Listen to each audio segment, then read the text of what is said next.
So I want to just give you a couple of examples. So there's an example from an actuary who is from Zimbabwe. He was in the UK, moved back to Zimbabwe. And if you are familiar with Zimbabwe's case of hyperinflation around the mid-2000s, the highest, I think at some point in 2008, they had 89.76% inflation. Do you know how many zeros that is? 21. What does that even mean? Yeah, I actually went to Zimbabwe in 2008. My brother-in-law was from there. And I remember I arrived 3 days after my sister and brother-in-law, and my exchange rate was twice of what they got. And then I got into the house, and my sister's mother-in-law suddenly just dropped a huge suitcase full of money, told me to count it. Count it, I need to go and spend it. I was like, huh? I've never seen this much money in my life. Like, yeah, so it was really bad. But an actuary thought about, okay, what sort of solution can I come up with that might address this? So he built a life insurance company that uses cows as essentially the banking factor. So you buy your policy, but it gets linked to cows, because as inflation happens, the price of the cow will also increase, so your value is maintained. So, an example of someone thinking about their current situation. I mean, yes, Zimbabwe doesn't have hyperinflation so much anymore, so it has moved on, but still, he thought about it. He even thought about, like, the risk management solutions. Oh, we can't have all our cows in one place. We have to do this. We have to, where they're gonna. So, and that is stuff an actuary would think about, right? So, just a good example of things you can do. Another example. you guys know our friends, our Ghanaian dancing coffin friends, or is this a Ghanaian thing? No? If I go din din din din din din din. No? Okay. Well, anyway. This is actually, I mean, it doesn't have so much to do with this. The story is actually from the MD of IO. I think it was Kudos talking about IO earlier, in Ghana, which is like a mobile insurance company, and they try to do like inclusive insurance. And he was talking about how they do life policies, and he was trying to figure out, and they were saying, okay, we need proof of death, right, before we can pay out. And he just got a picture of somebody dead on the bed. That should be sufficient, right?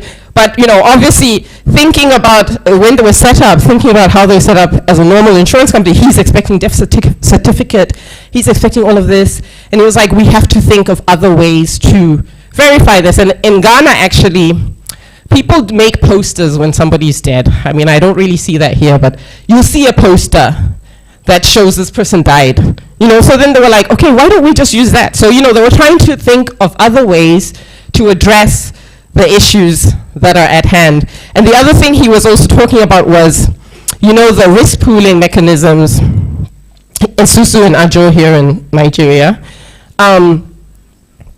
How come people trust that? How come people trust that and they don't trust us? So he needed to, and I can't remember who said this, maybe it was Kutsai, go and speak to the individuals in those communities, right? Because they pay into those pools because they see the people. They pay into the pools because the head of the community is doing it. They pay into the pools because they know they'll get the money, right? I mean, Kudos talked all about the issues with payments and claims in Nigeria, so I'm not going to touch on that. But let's try and think like that, right? We have to reach those people. Another one, our dear Danfos, and they exist in almost every African country, right? And I specifically chose that because everybody, it's like they're the terrible necessary, right? We don't like them, but they need it. And, even for me, like when I visit my mom's house in Ghana, her house is literally, there's a bus stop right in front of it. There wasn't one when she built it, but then they built a road in front of her house, it's a bus stop. So now, I'll be woken up at 4 a.m. with in Ghana they call them the mate, so the person that hangs out of the door. I don't know what they're called here. So in Ghana, conductor, okay. So I wake up with the conductor just saying, gaswag, gaswag, and I'm just like, oh my gosh. Anyway, so everybody has a love-hate relationship with these people, but we should think about them, right? Because these people, if they're sick, what happens? No food. Again, kudos. You were thinking, wherever you are, you were thinking about my presentation. Like, if there's no, like, day to day, that's when how they make their money, right? If they're sick, no food, how do we think about that? They're not going to pay. He talked about monthly insurance. Actually, we pay annual insurance here. It's annual. It's not monthly. They're not going to pay that. They're not. And like thinking about solutions for things like that, you know, I think even the issue of one chance might go away, right? Because we'd be able to address these systems. They'd be able to have the safety nets. There'll be less desperation to try and get money from people doing something else, right? Doing something that is not above board. So, just to summarize, okay? Our challenges are getting complex. We need actual expertise, more of it, not less of it. Remember the 8 zeros before that digit. We need to change that. There's a quote that the UNDP administrator, Kim Saina, I think this was around when they were creating GAIN, he made, which I love, I always quote it. So protection from risk is the only way out of a world of deepening inequalities and compounding crises. So, who's at the heart of protecting people from risk? Is actuaries, right? And for us, we think the challenge is developing skilled, qualified actuaries dedicated to solving Africa's unique problems through professions, trying to just train the professionals that are already in the market. Because sometimes, you know, you're the only actuary, and we know that in our industry, in our profession, you do learn from working with others, right? So we want to make sure we at least reach the actuary that is by themselves in a company somewhere in the middle of, you know, when they're the only actuary in that country. We have educational development where we aid universities, but also corporations to just develop. So the corporations, we help them to understand how to support their actuaries. For universities, we're doing, you know, train the trainer, build from the grassroots, trying to just make that educational pillar across Africa stronger. We've got tutorials which helps people with exams. I mean, you know, if somebody is sitting in a developed country and they're taking exams, the employer will give them time off. They'll pay for the exams, they'll give them promotions or salary increases when they pass. I know that some employers here are starting to do that wonderful, but it's not widespread across Africa. It varies quite significantly. And then mentorships, we provide different forms of mentorship to people. So just to give you an idea of some of the things we've done, we have these webinars that we call fireside chats, where we just kind of get a speaker and they talk about the experience, whatever experience it is. We like to make sure we cross the continent. So if you're looking at those speakers there, you'll see we have north, south, east, west. We like to try and gender balance, but that one is harder to do in Africa, but we do try. And then, you know, we just get interesting topics. For me, the highlight so far has been the fireside chat with Ilash Mystery, who is the first blind actuary in Africa. Now, you guys think it's hard becoming an actuary. He did it when he was blind. He is a qualified, he's a FASA. And I remember when he was speaking, I felt like I was sitting, you know, at Grandpa's foot, listening to his wise words, because you could tell that to be able to even persevere to that extent to become a qualified actuary, he had to put, you know, he was very emotionally intelligent, very wise, and he had so much to say. So anyway, we record all of these. Do check it out. It actually also is our best performing replay as well, so do take a look at that. We have webinars such as AI. I don't know if Joseph's here. I haven't seen him. But we've had a recent AI development webinar.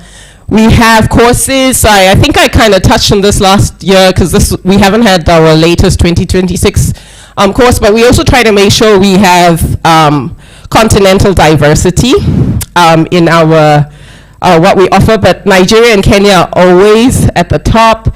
Our PNC Essentials course is going to be, sorry, our, what was it called before? PNC Foundation course, Actuarial Foundations, still sponsored by the CAS, but we're now using their PNC Actuarial Essentials program. So that one's coming out soon.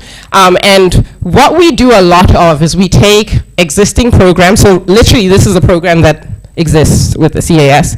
We take it as it is, but we pair it with mentorship. So we'll have a mentor or two that sits with a cohort. You guys go through the sessions, but as you're going through it, you think about what this means for African economies, because yes, the examples are probably going to be US examples. So we try to just make sure we're bringing it back to the continent. And just so you don't believe only me, just a testimonial, I guess, from Abna. So she was part of our first Pathways to Success. Well, she actually did our PNC Basics cohort and also our Pathways to Success, which is our mentorship. And she was actually one of the least experienced people in our cohort when she joined. And she was she was always the first person there, always ask questions. We do these Kahoot quizzes at the end of the session. She was always on the leaderboard or near to it because she was just very, very engaged. So, she says quite a lot, but I think the thing that I love that she says is it's encouraging to be part of a network that genuinely invests in its people. And that's what we do. Like, we don't want to just be there just to do these mass programs. We want to, anyway, we do educational development as well, where we work with universities. I've mentioned this. So we've had some sessions with the SOA on the UCAP program. I think some of the universities here have benefited from that. We've also had the CAS's university recognition program. And again, we build partnerships. As long as you have something to offer to train actuaries, we will work with you. And even like the Canadian Institute, French-speaking countries, so we're excited about that.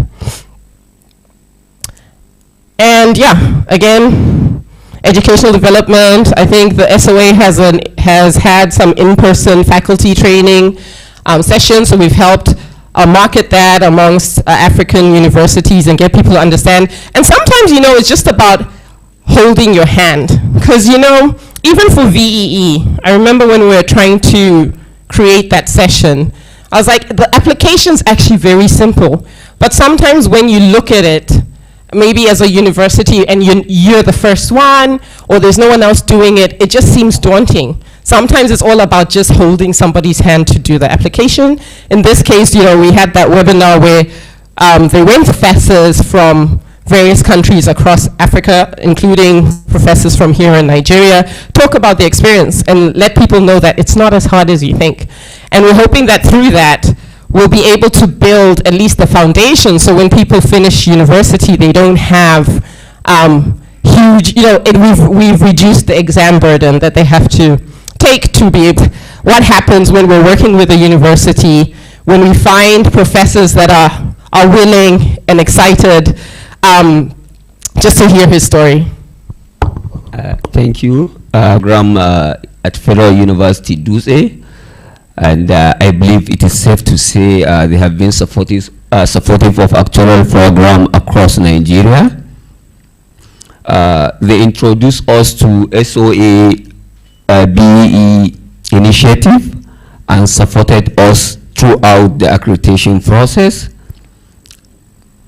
Because of their support, Federal University Duse became the first university in Nigeria to achieve BE accreditation last year. And as of today, only 2 universities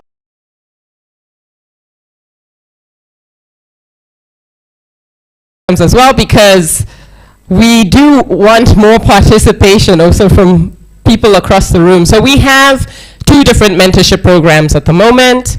One is a group mentorship called Insights and Exchange, where we just have one. We do need, like, if you're a time-poor professional, which I know a lot of you are, 90 minutes. We just need 90 minutes of your time. Volunteer to do a group mentorship. We also have Pathways to Success, which is our individual mentorship program. So that one's literally just starting. The applications for mentees has closed, but mentors are still open. So we got 50 mentee applications. We didn't advertise it again, but we have 70 mentees waiting to be mentored. We have about 30 mentors at the moment. So we'd love to have more. It kicks off on July 6th. So if you want to join, there's a code there, but I have a slide that you'll get it better. So, like I said, we just closed. We have 70 mentees. They come from 13 countries across Africa. And as usual, so I said Nigeria is usually there. So Nigeria usually takes up 1/3 of our spots. So right there. Okay. 1/3. So most of the time, we get 1/3. And some of our stuff is quite competitive. So we do have to block it. But for mentorship, we try to get everybody. But just a word to the wise. When you're applying, please make sure you pay attention to your application. Please make sure your recommendation letter is sound and solid, and you get it from somebody you actually like, and someone that likes you, by the way, because we do actually pay attention to that. I know sometimes people just sending applications, and they'll be like, how come I wasn't chosen? First of all, we get so many applications, and your application has to be good quality, right? And also thank you to the leaders that sign these recommendation letters, especially those of you that do a different letter for everybody. We love that, because that also helps us differentiate candidates. So please do it. If you have to give us the same letter for everyone, we will take it, but we don't like it. But thank you very much for writing your recommendation letters. But yes, I mean, we're really happy to see that we're getting more of the Francophone countries. And so we're looking forward to what that means. And we are building our own solutions. So we actually, for the first time for the mentors in the room, we did say we were working on something. We do have a tool that literally got rolled out this morning.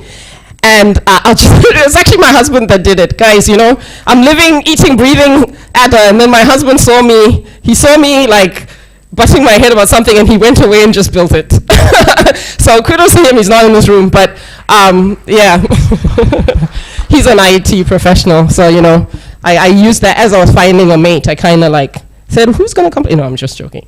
But yeah, so looking forward to this for our mentors and mentees.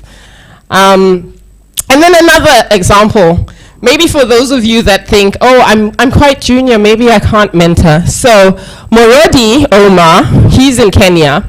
He was a mentee last year, and he was so impressed by his experience, he decided to mentor this year. He only has about 2 years of experience. And he's really, really excited. Look at it, look at his face. Anyway, so yes, so he's going to be, he's already signed up, been trained. And the good thing is, so what we do with our young mentors is we do open up mentee matching for them earlier, so that they can choose the university students, and you know, so there are no problems there. So you can still mentor even if you're 1 or 2 years out of university. And I like what he says. I mean, he says, first of all, he said, what distinguishes ADA is its genuine commitment to developing people, not just professionals. I think that's the theme you're hearing.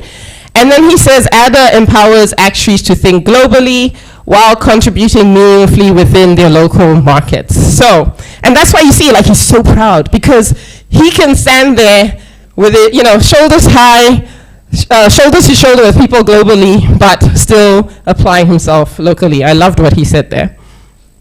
Down, not up. Okay. Yeah. And then also, you know, Africa has a big brain drain problem, yeah? So we obviously recognize why there's an economic issue, but if you're not here, we still welcome you. You don't have to be based here to mentor. Any actuary anywhere can mentor, as long as you share the passion to develop actuaries within Africa.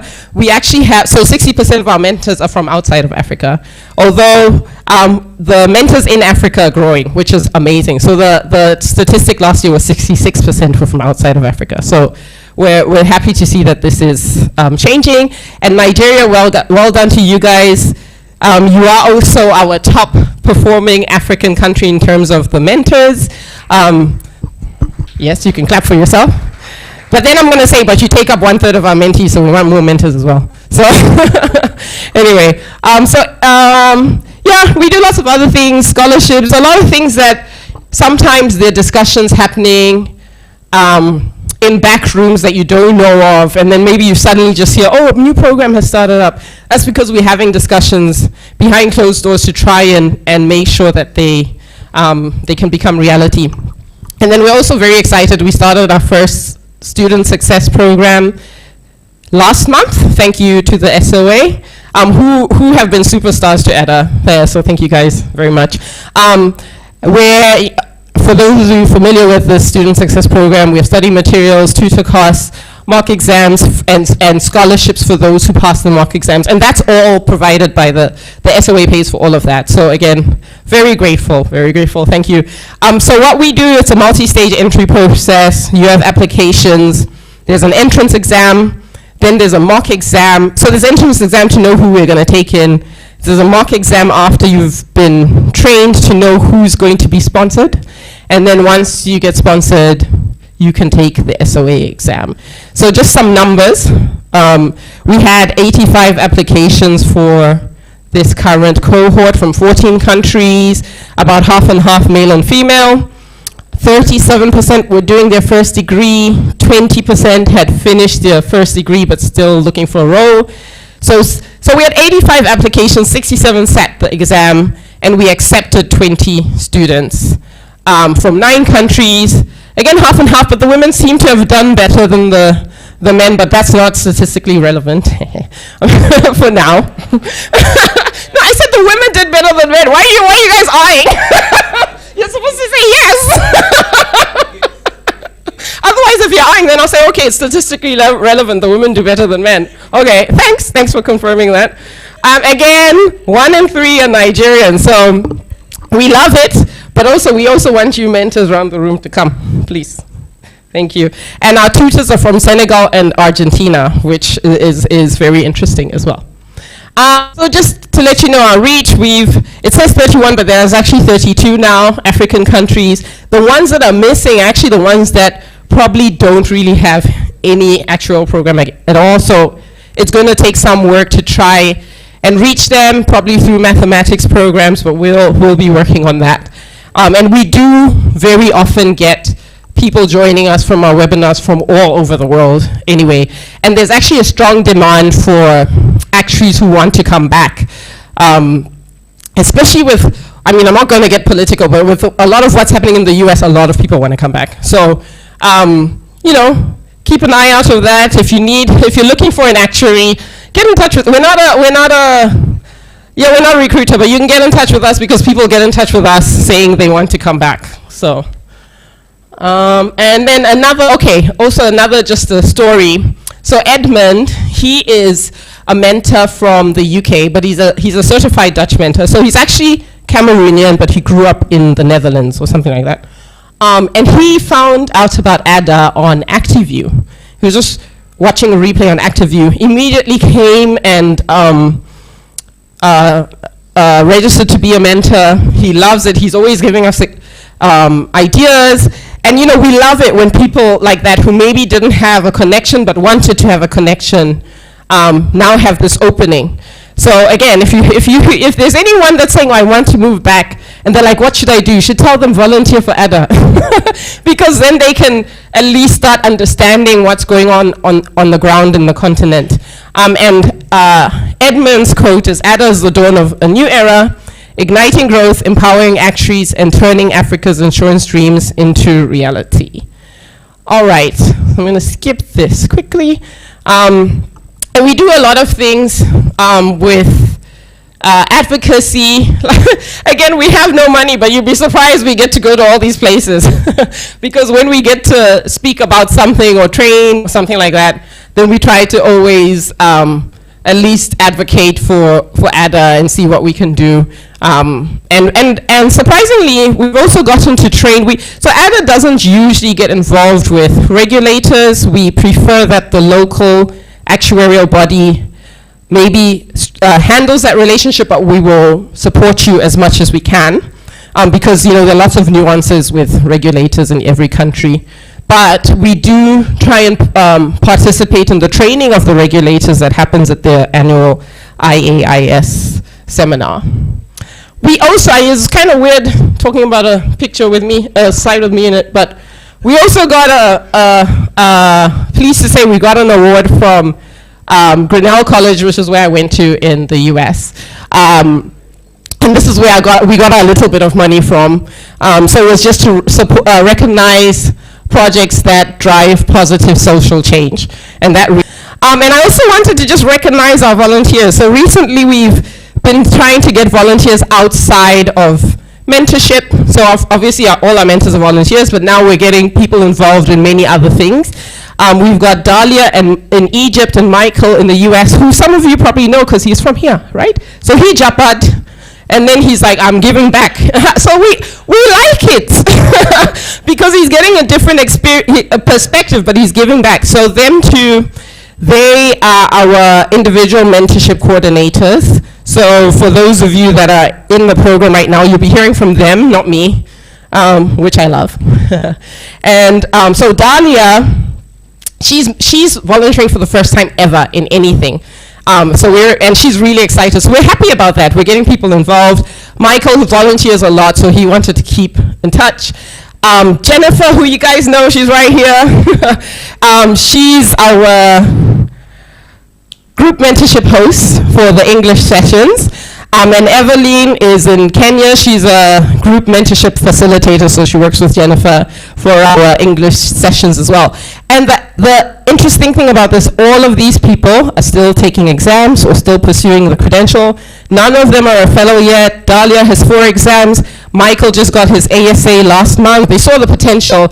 Not saying you have to pay for exams as a mentor. We're trying to have different programs for that, but that mentor took it upon themselves and that person passed the exam. So there's so many wonderful, wonderful stories, and you could be a part of it. So please, volunteer. We also have a WhatsApp group, which connects actuaries from all over Africa.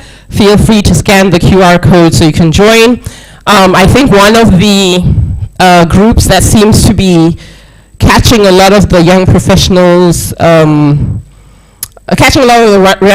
interest is one called the Actuaries Lab, which they just go through a different practical problem every week. The brainchild of somebody that took our P&C course last year, and then he was excited, he was interested in what he was learning, and then he just went and started it, and then here it is. So I don't do anything with that. They run it by themselves, and there's like 180 members in that WhatsApp stories, and you can do it too. Just join us.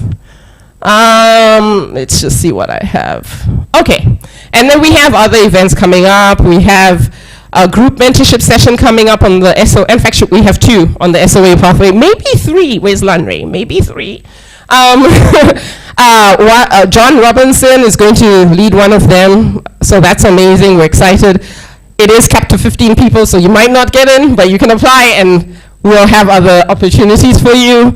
And then we also have a French one from Loic Sengada, I think that's how you say his last name. He's in Abidjan. And you know how this came about? We did a pathway session with the SOA, I think 2 weeks ago, a webinar. And then these people were panelists on the webinar. Not John Robinson, he was just an attendee, and then we got him to speak. But at the end of that session, we still had about 30 unanswered questions in the FAQ, which, 30 unanswered, even though we tried to answer so many questions, clearly there's a huge need for that. So we're doing these additional sessions on the side. There's a CAS pathway session coming up on July 7th at 2 p.m. West Africa time, so mark your calendars. We also have an IFOA University accreditation session on Thursday, the 13th August at 1 p.m. And I think we should also call out Unilag for the great things that they've been doing. I think they're going to have a session tomorrow. Unilag's going to be on that panel as well, and we're really excited about that. And then we also have sessions about pathways for ASA and IFOA that will be coming up. So I think that's just my last slide. If you want to support ADA, I've given you many ways: mentorship, volunteering, money. We need that money. But yeah, you can reach out to us. You can join our WhatsApp group, or just follow us on socials, because that's where everything goes. That's it for me. Thank you, guys.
Sectors. Please, a round of applause for Olufemi Ezekiel. Our second speaker, please, her bio.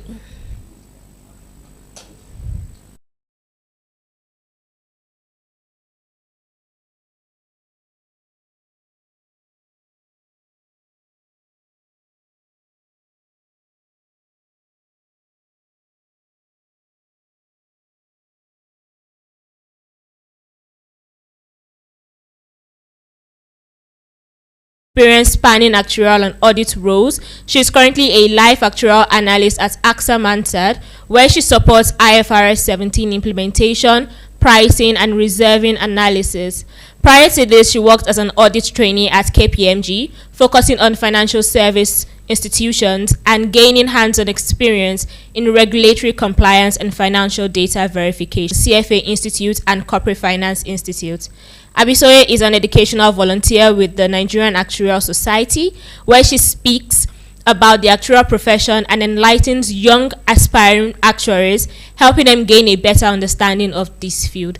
Please, a round of applause for both our presenters for this session.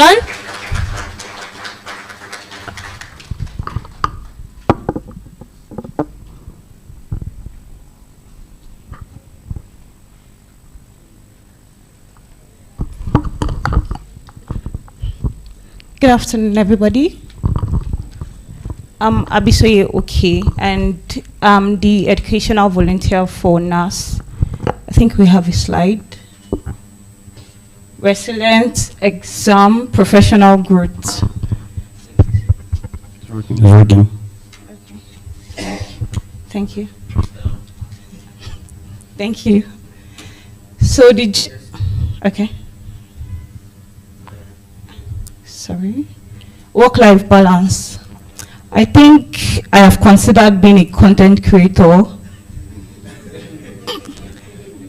Yes, I told my boss on numerous occasions that I think the TikTok will pay me more at this point.